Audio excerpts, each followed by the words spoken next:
নমস্কার বন্ধুরা, বাঙালি স্বাদে আহ্লাদে চ্যানেলের পক্ষ থেকে তোমাদের সবাইকে স্বাগত। আমি তোমাদের জন্য নিয়ে চলে এসেছি আরও একটা নতুন রেসিপিটি হলো দই কাতলার ঝাল বাহারি। আমি একটা কাচের এখানে বাটি নিয়েছি বড়, তার ভিতরে 7 পিস মাছ নিয়েছি। আমি দাগা পেটি সব মিশিয়ে নিয়েছি, তোমরা যে যেমন পারো সেরকম নিতে পারো। এবার মাছের মধ্যে একটু হলুদ গুঁড়ো, লবণ আর একটু সাদা তেল দিয়ে ম্যারিনেট করে নিলাম। দই কাতলা বানাতে যে উপকরণ লাগে সেগুলো হলো, এখানে বড় একটা পেঁয়াজ নিয়েছি, একটু আদা নিয়েছি, রসুন, গোটা কাঁচা লঙ্কা, আর এখানে নিয়েছি টমেটো। এখানে পোস্ত, চীনাবাদাম ও কাজু বাদাম আমি বাটিতে একটু ভিজিয়ে রেখেছি, এটা পরে আমি কিছু গুঁড়ো মশলা ব্যবহার করব। কিছুক্ষণ পরে আমি ফিরে আসছি। আচ্ছা, আমি কিভাবে রান্নাটা করি এবার তোমরা দেখো। কড়াইতে আমি তেল দিয়ে দিলাম, এবার তেলটা দেখো গরম হয়ে গেছে। আমি মাছ দিয়ে দিচ্ছি আস্তে আস্তে। এই মাছটা এবার আমি আস্তে আস্তে ভাজবো। দই কাতলা করার জন্য মাছটা খুব বেশি ভাজতে হয় না। দুটো শুকনো লঙ্কা আমি এখানে ফোড়ন দিয়েছি, একটু গোটা গরম মশলা দিয়ে দিচ্ছি। এবার একটু গোটা জিরে আমি এখানে দিয়ে দেবো। গোটা জিরেটা আমি দিয়ে দিলাম। এবার যে আমি পেস্ট করে রেখেছিলাম ওগুলো একে একে দেবো সব। একটু আমি এবার দিলাম পেঁয়াজ বাটাটা দিয়ে দিলাম এবার তেলের মধ্যে দিয়ে একটু আমি পেঁয়াজ বাটাটাও সুন্দর করে কষিয়ে নেব। কষিয়ে নিচ্ছি দেখো।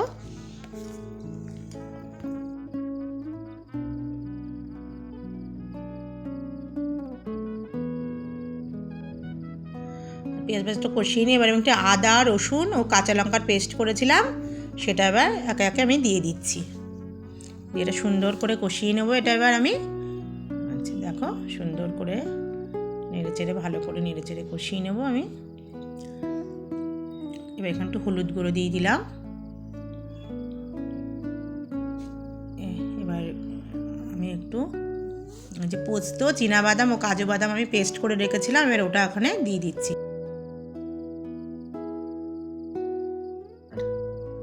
একটু টমেটো পেস্ট দিয়ে দিচ্ছি, ভালো করে কষিয়ে নিলাম। জিরের গুঁড়ো দিলাম, একটু ধনের গুঁড়ো দিয়েছি, একটু শুকনো লঙ্কার গুঁড়ো দিলাম, একটু কাশ্মীরি লঙ্কা দিয়েছি, একটু লবণ দিয়ে দিচ্ছি আমি। আচ্ছা, এবার একটু ভালো করে সুন্দর করে কষিয়ে নিলাম। সুন্দর করে কষিয়ে এটা যাতে তেলটা একটু দই দিলে মেন উপকরণ যেটা দই ওটা দিয়ে দিলাম আমি। আর তখন গ্যাসের এটা কমিয়ে দেবে একটু, আর ঘন ঘন নাড়তে হবে। একটু দিলাম লবণ আর অল্প একটু চিনি আমি দিলাম স্বাদ মতো। চিনিটা দিলে খুব টেস্টি হয়, সেই জন্য আমি একটু চিনি এখানে দিয়েছি। এবার একটু জল দিলাম, একটু দিয়ে আমি ভালো করে এটা সুন্দর করে কষিয়ে নিচ্ছি।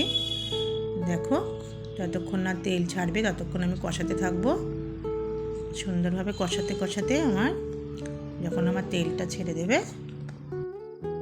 এটা সুন্দর করে আমি এবার কষাতে থাকছি। এবার সুন্দর করে কষে দেখো আমার কষানোটা প্রায় হয়ে এসছে। দেখো সুন্দর তেলও ছেড়ে দিয়েছে এখান থেকে। এবার এখানে আমি একটু জল দিয়ে দেবো, একটু জল দিয়ে দিলাম, দিয়ে আর একটুখানি আমি সুন্দর করে কষিয়ে নেব। মশলাটা একটু সুন্দর করে কষানো না হলে না খাবারটা টেস্টি হয় না। এবার সুন্দর করে কষিয়ে এবার আমি এখানে সুন্দর করে কষানো হচ্ছে, এবার আমি একটু জল দিয়ে দিলাম। জল দিয়ে আর একটুখানি ভালো করে কষাবো।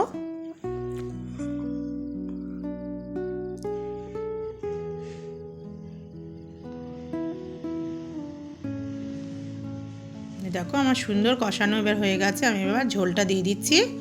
এই দেখো আমি একটু ঝোল দিয়ে দিলাম। এবার আমি পরিমাণ মতো, যে যেমন খাবে পরিমাণ মতো দিয়ে নেবে তোমরা। আমি আমার পরিমাণ মতো দিয়ে দিয়েছি।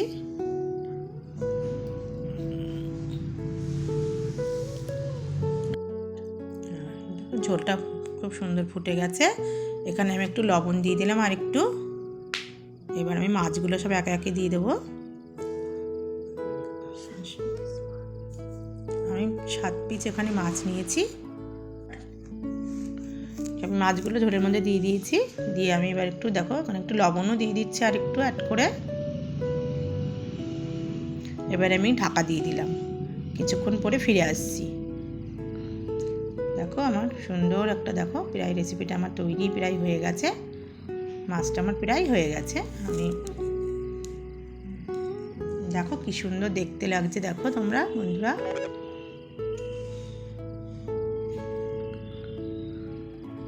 মাছটা প্রায়, এর মধ্যে আমি একটু গরম মশলা গুঁড়ো দিয়ে দিলাম।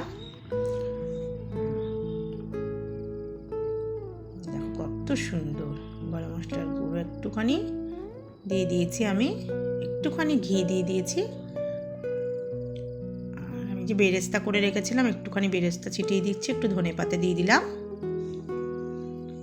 দিয়ে দেখো আমার পুরো রেডি। দেখো আর দই কাতলার ঝালবাহারি পুরো রেডি। দেখো আমার দই কাতলার ঝালবাহারি পুরো রেডি হয়ে গেছে। এই রেসিপি যদি তোমাদের ভালো লেগে থাকে তবে বাঙালির স্বাদে ও আহ্লাদে চ্যানেলটিকে সাবস্ক্রাইব ও লাইক করে দিও।